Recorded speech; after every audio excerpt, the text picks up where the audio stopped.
The iPhone XS Max is essentially a larger version of the iPhone XS.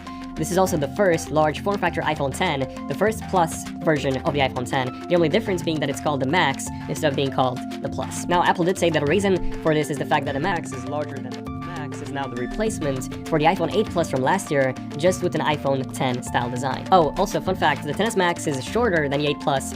It's not as wide as the 8 Plus, but it is thicker by 0.2 millimeters, so not a big difference. It is a bit easier to hold and use than the iPhone 8 Plus, but not by a lot. So if you're coming from the 6 Plus, the 7 Plus, or the 8 Plus, this is going to feel very familiar and similar. Of course, that with the removal of the top and bottom bezels, we get a much larger 6.5-inch versus 5.5-inch display, which I'll be covering in the display section.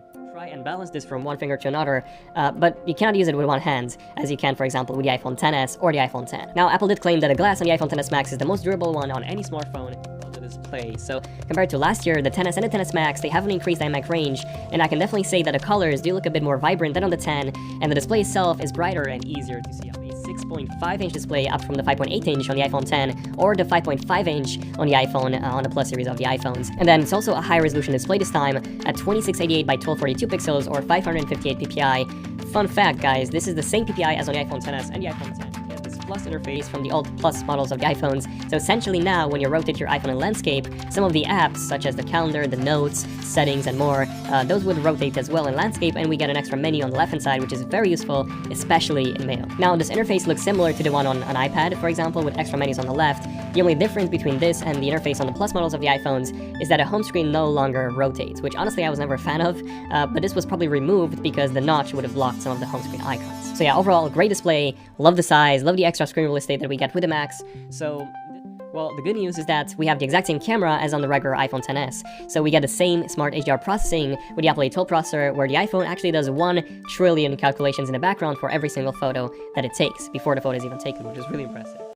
Well, the Apple A12 processor is a beast. Fun fact, single core-wise, it's more powerful than a top-of-the-line 3.1 GHz quad-core i7 15-inch MacBook Pro 2017. Still cannot do split-screen multitasking, which I find to be a major inconvenience, especially on a device with such a large display as the XS Max. I mean, the Note 9, for example, comes with a smaller 6.4-inch display, and this also applies, by the way, to every 4 GB of RAM versus 3 GB on the iPhone X from last year, so more apps would stay open in the background, and the whole using this phone experience would feel smoother, more responsive, and overall snappier. I wouldn't really say that it's a massive difference, probably about a 10 to 15% improvement. Speaking of the larger battery, it's a 3174 mAh battery, which is actually the largest one in any iPhone so far.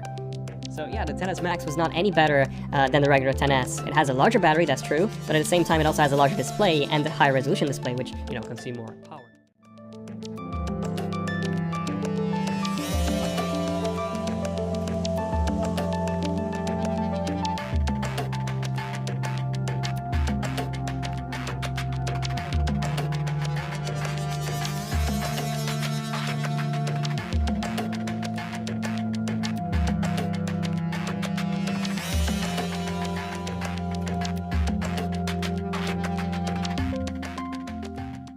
Last year's with a more durable Gorilla Glass 6. It should be more resistant to physical damage, as drop tests online have shown. And the new IP68 rating means that the phone can be submerged in even deeper water with no problem. Just remember that the warranty doesn't cover liquid damage if the seal does eventually fail. Like last year's, using infrared to scan your face, and even faster this year. And it has the option to add a second alternative face. The XS Max has 2 speakers for stereo audio playback. This year, though, the earpiece speaker is much louder, so the overall sound is much richer and more balanced. The XS Max's speakers tested out even louder than the XS, earning an excellent score in our lab tests.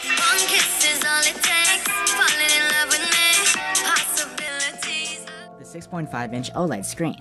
Though it is larger than the display of the XS, it has the exact same pixel density at 458 ppi, since it has a bit higher resolution. Content looks amazing on this huge bezel-less screen. As we mentioned in our XS video though, we're disappointed that the notch cutout still gets in the way and you can't hide it. The screen is quite bright. We measured an impressive 650 nits of max brightness, as much as the smaller XS. XS Max is powered by Apple's new 7nm chipset, the A12 Bionic, along with 4 gigs of RAM. It boasts an 8-core neural engine, a solid GPU upgrade, and a new image signal processor, or ISP, for the camera. In benchmarks, the newest iPhones top the charts, outperforming any phone that has come out to date. It's the fastest hardware out there of metal. It doesn't disperse heat very well, That said, while the phone did become warm during gaming, we didn't notice any issues or drops in performance. At about 3200 mAh, the iPhone XS Max has the largest battery we've seen from an Apple phone yet. It scored an endurance rating of 79 hours in our proprietary battery tests. Not spectacular, but still a bit better than the smaller XS. To put things further into context, in the individual battery tests with the screen on, it was an hour or so short of the iPhone 8 Plus's or the Note 9's results. Version of iOS 12.1, which fixes the new iPhone's notorious charging issue. They wouldn't start charging if you plug them in after being idle for a while, requiring you to wake the phone up first. Speaking of iOS 12, there are very few visible changes to the interface compared to iOS 11. Most of the tweaks are under the hood to improve performance. Everything feels quite fast and responsive. Screen time allows you to monitor how you use your phone and even individual apps. And Siri can be summoned by holding down the power key. It's continuously evolving thanks to machine learning improvements. The iPhone XS and XS Max share the same cameras. On the back, this is a single 12-megapixel f1.8 wide-angle cam and a 12-megapixel f2.4 telephoto one, both with OIS. HDR through image stacking. Unfortunately, the camera app hasn't been touched at all. The image and video settings aren't in the camera app itself, so you have to close the camera and open settings for even the most basic changes. However, its 12-megapixel wide-angle camera has a variable aperture, which switches from f1.5 to f2.4. But like the iPhone, the secondary telephoto camera is 12 megapixels at f2.4, and they all have OIS. Let's start off with regular daylight photo quality. Here, you'll notice that the iPhone has a more restrained and true-to-life color rendition, while the Note 9's is more vivid and warmer. Our preference here goes to the Galaxy. Level of detail is comparable, though the iPhone does get slightly softer at the corners. Photos from both phones aren't noisy. In fact, they're squeaky clean. We did notice that in direct sunlight, the iPhone is more prone to pinch than the Note 9, specifically in the highlights. Moving on to low light, the iPhone goes for a darker exposure, so photos are a bit darker than those from the Note 9. The colors are again a bit drab and muted on the iPhone. Here, the more saturated colors of the Note 9 seem more pleasant. Again, photos from both phones are pretty free of noise, even in low light. When switching to the telephoto cam, the iPhone has better contrast, and produces an overall sharper image. You can't use the telephoto in low light though, unless you force it through portrait mode. Both phones just crop from the output of the main. Look at those bokeh balls from the iPhone. With the main cam, video recordings are quite similar between the iPhone and the Note 9. The iPhone has slightly better detail in 4K footage. But at the same time, the Galaxy is a bit sharper in 1080p.